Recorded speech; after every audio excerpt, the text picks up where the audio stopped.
what's up everybody? It's Matt Garza with Popo & Son Lawn Care. Just want to show a video of some of the mistakes that I've made in the past from buying lemons, basically. Trucks that just didn't do good for us, undersized. We basically bought a Ram 1500 here, and it's not a bad truck, what we thought. When I test drove it the first time, it ran. A big 8-foot bed. Shout out to Shurcan. But I ended up installing a backup camera, ran the wire up there,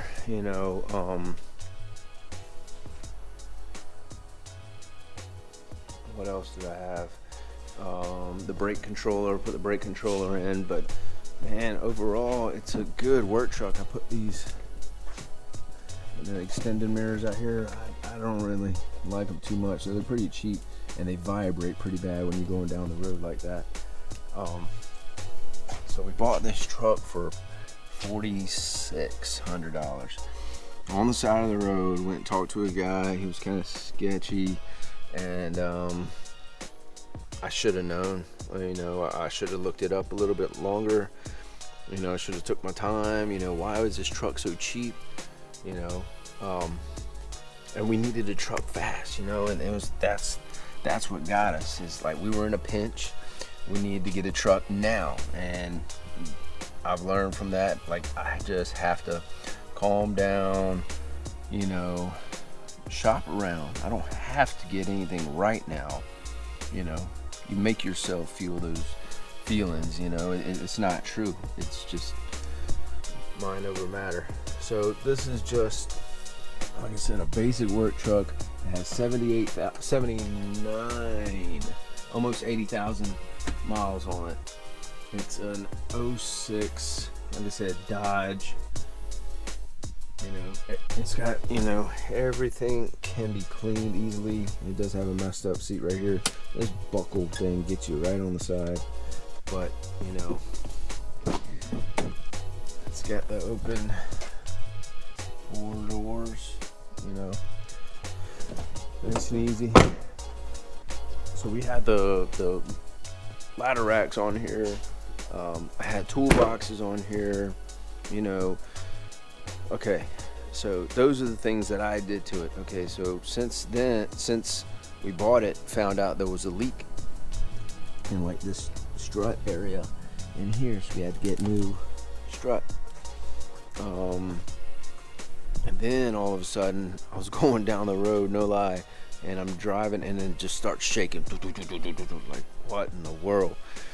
And so I pull over, I turn it off, I start it back up, and everything's fine. Later, a week later, whatever, and it happened again.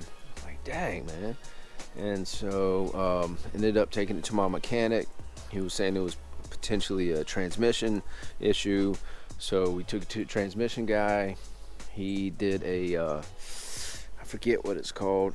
I think it was a solenoid switch or whatever in the transmission. It was cheaper than getting a brand new transmission, $3,000. So we did that.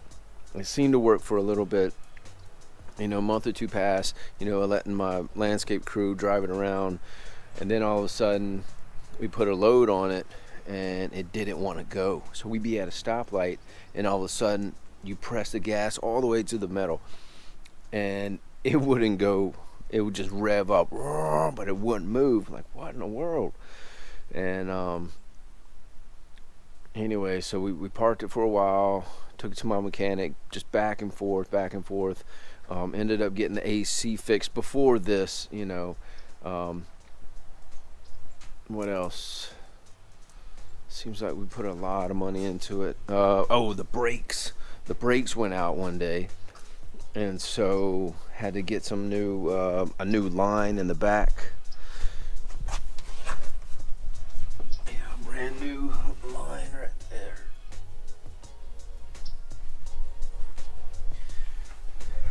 like I said, I mean, the underside ain't too bad. You know, it ain't too bad for our area. But anyways, found out it was a town truck. You can see the old sticker here. You know, I didn't tint any windows. You know, I tried to put on my my magnets here, and they wouldn't fit because of all these rounds. You can see the rounds right here.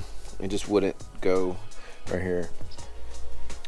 So made the decision to part ways with it, man. It was going to be too expensive to fix it, basically.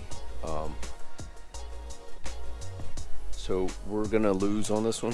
We're going to lose our money from what we put into it. But we had to learn the hard way. We're looking at bigger equipment, pulling bigger trailers. And so the 1500 just ain't gonna do it, you know, as far as capacity and, you know, just being safe. Hang on real quick. Trying to get my grill started.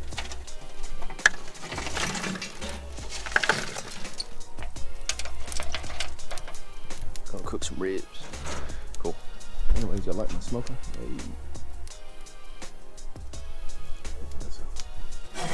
Okay, back to the truck. So like I said, we're gonna lose. We're asking 6,500, and we're gonna let them know. We're not gonna lie to them. We're gonna tell them, hey, there's some potential problems in here. You know, I could get. I mean, Kelly Blue Book was saying around there. You know, it works fine when you're not pulling the load. It's the crazy part. And so we're gonna tell people, hey, if you don't plan on pulling the load, this is a truck for you. But we need it to pull stuff, so it's just not going to work for us, and I don't want to put no more money into it. So like I said, look into your trucks, do some research, Carfax, you know, take your mechanic to there if you can. That's not always the easiest thing to do. A lot of times when people are selling cars, they're not going to let you go and take it to your mechanic to go check it out, but I might be wrong. So we're looking at different options, and it's just one of the mistakes I wanted to show y'all that I make. You know, I make a lot, but I want to learn from them. So, all right, thanks for watching, y'all. Peace.